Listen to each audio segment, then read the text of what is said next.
Okie dokie. So let's see if we can put together an entire arrangement of this now. Not that you kind of had pieces before to put it together as a complete arrangement, but it wouldn't have sounded very full. So now we're trying to fill it up. You know, we're familiar with the tune and we have some options. So now let's see the different ways we can put things together. So last week we talked about the chorus, the Gloria part, which was this. We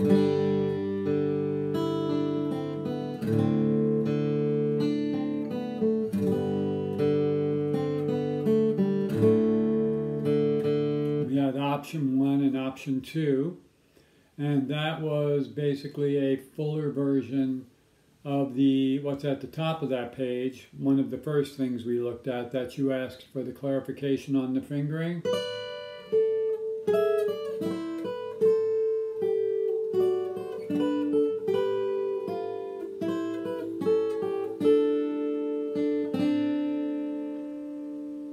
Okay, so you have that option and you have the option below. So the question is, what do you do with all of that? Well, that's one of the questions.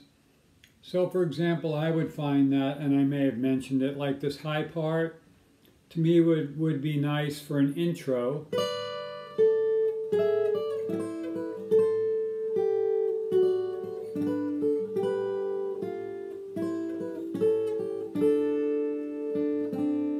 So on and so forth until we got into the body of the song, and then things would, start to fill up a little bit.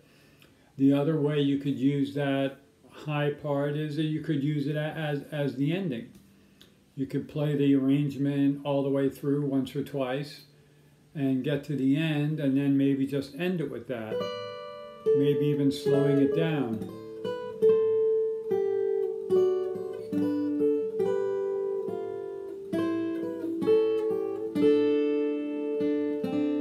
Okay, so that facet of the, that would be arranging. So, there's people who arrange music, and that's basically what they're doing. They're putting different parts, different pieces together.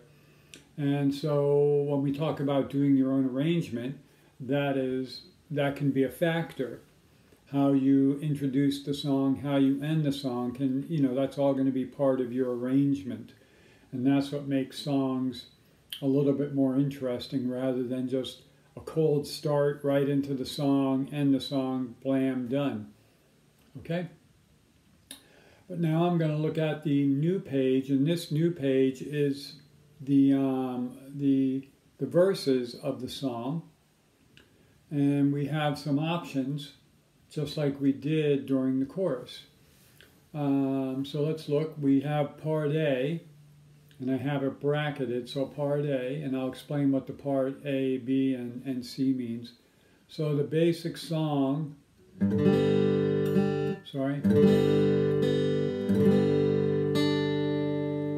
very simple. Then I'm going to the C2, 3-2, open 3. And then back to the G. So we have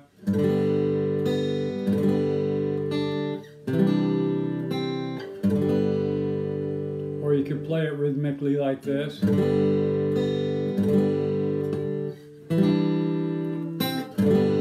That quick move off that C note.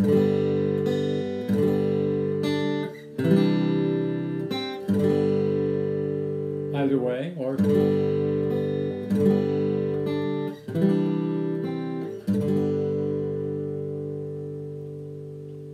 and then we get to the third measure, G chord, inverted D. I think you know what I mean by inverted D. It's a D chord, but it has this, we're in drop D, so if the chord was in root position, and we could play it like that,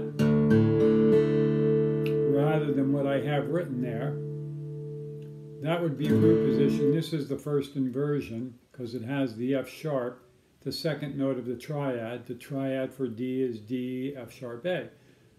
So looking at that measure again, I'm going from G to the inverted D, back to the G, and then picking the high D note. So I can do it that way.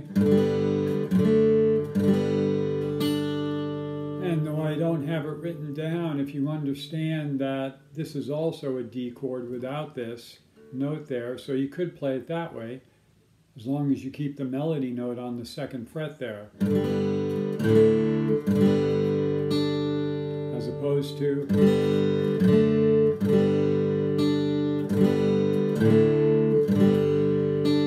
so it's good to be aware of those options and be able to think through that chord, think through that D chord. We play a lot of stuff in drop D, and you've seen these chords a lot. So if you can begin to put that together, D or D, you can begin to use them interchangeably. And then we get to the final measure on the second line, and we have 4, open 4.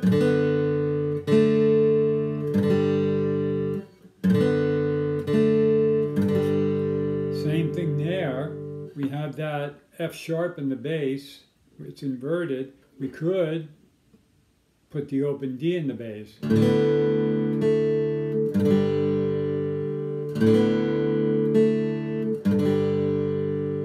Okay?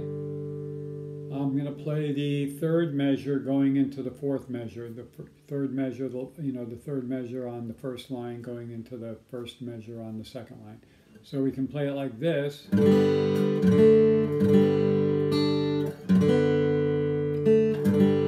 That time I use the inversion both times. This time I'll do it without the inversion.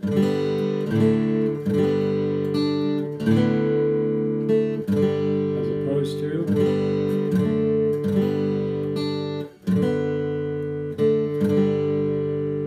they're both correct. You may like one better than the other, and choose the one you like. Open D in the bass, F sharp in the bass.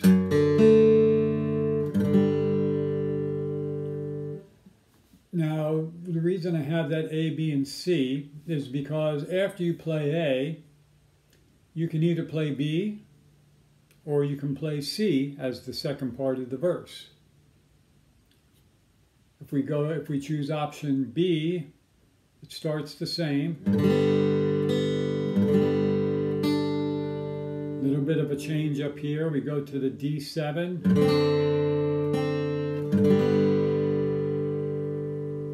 E minor.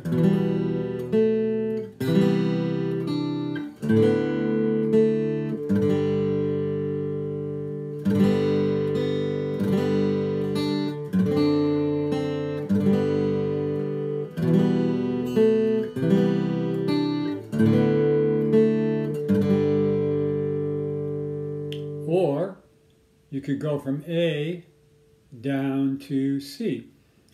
So the melody between the melody line on B and C is the same. If you were just to look at the melody notes are the same. We're just harmonizing it a little bit differently. In option C, we go to the E minor, and we got to reach up and get that D note. So that's a bit of a stretch. And then we go to that D7 again. So there our bass line would be going from this low E down there.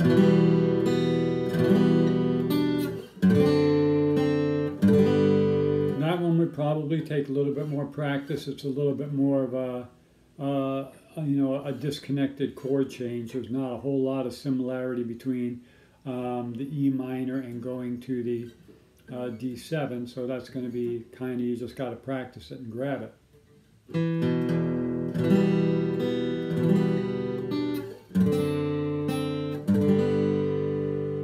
then finishing that up.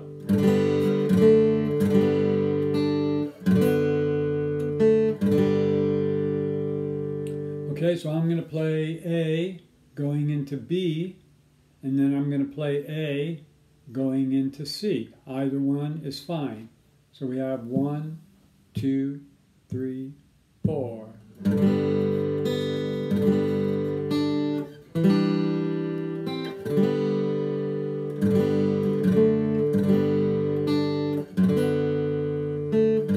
Option B.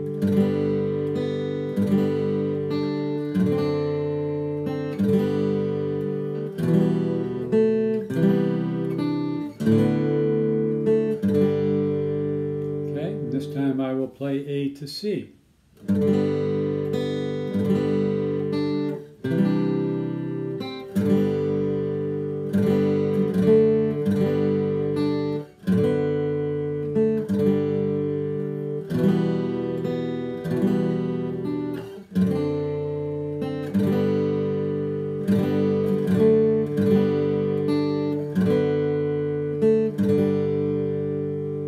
Okay, so either one is fine. Like I said, option C, I can feel that that's a little bit more difficult, so you'd really, I guess there is a bit of a connection. So if you're playing that, now that I'm looking at it again, you're on the E minor there, in option C,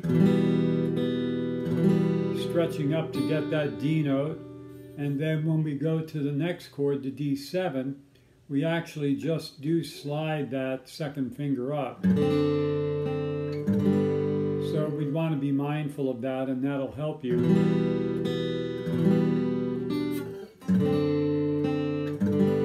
So you don't want to completely, throw the hand off the guitar. So you can go from here, pick that D note, and then you can see I'm sliding up.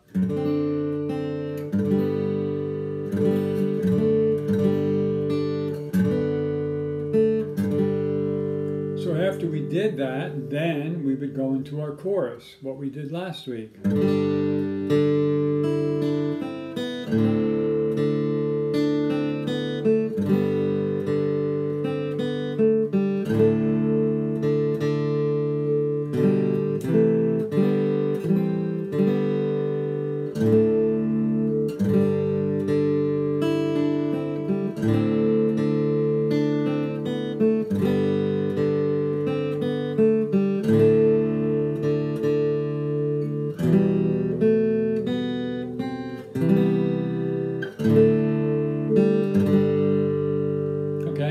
I just kind of mixed up my options there because we have them.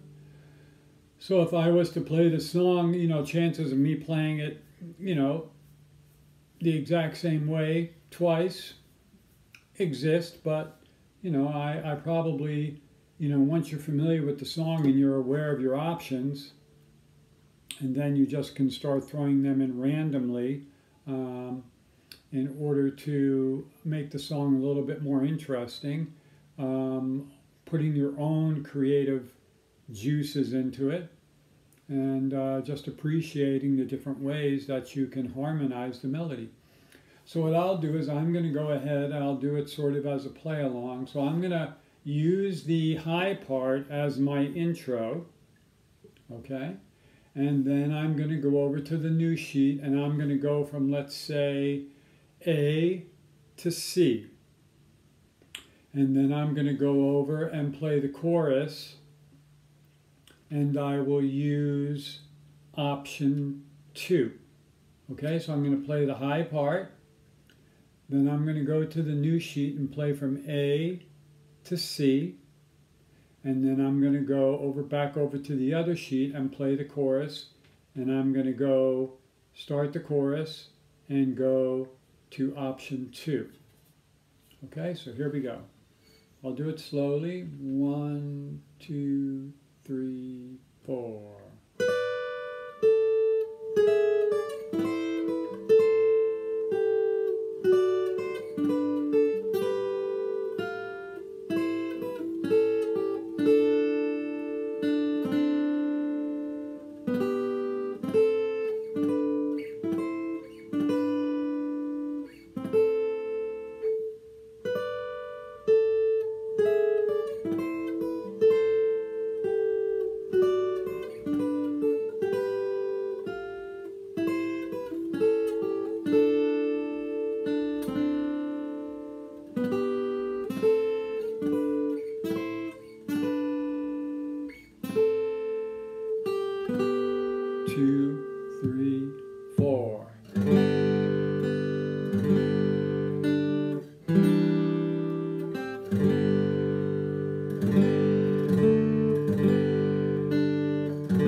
so I lost my place there, so obviously that didn't work great as a play along. I will do that again. Once again, the high part, going to the other page, A to C, going back to the chorus, and I will use option 2. It's even hard for me to remember all that. So here we go. 1, 2, 3, 4.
Second ending.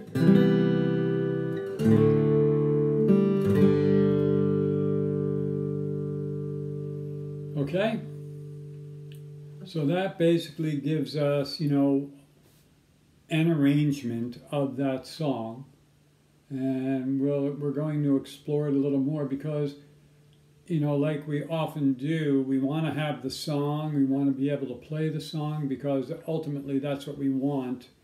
We want to have a repertoire of songs that we can play, and I've even mentioned that to you. I realize sometimes for you playing time is scarce, but ultimately somewhere down the road, if you're not able to do it now, you want to have just a few songs that you play regularly. And the reason you want to play them regularly is because if you do that, they'll continue to get better. I do that all the time. And it changes over time. I'll play a series of songs for a while, and then I'll add a new one, and then when I add that new one, I might let one of the old ones go. But the thing is, I always have several songs that I'm working on and improving on. And so that's ultimately what you want to be able to find the time to do, hopefully, if not now, sometime in the future. Okay, so if there's any question on that arrangement, on exactly what I did, if I didn't explain it clear enough, you know what to do, and I will answer your questions. So have a good one. Bye-bye.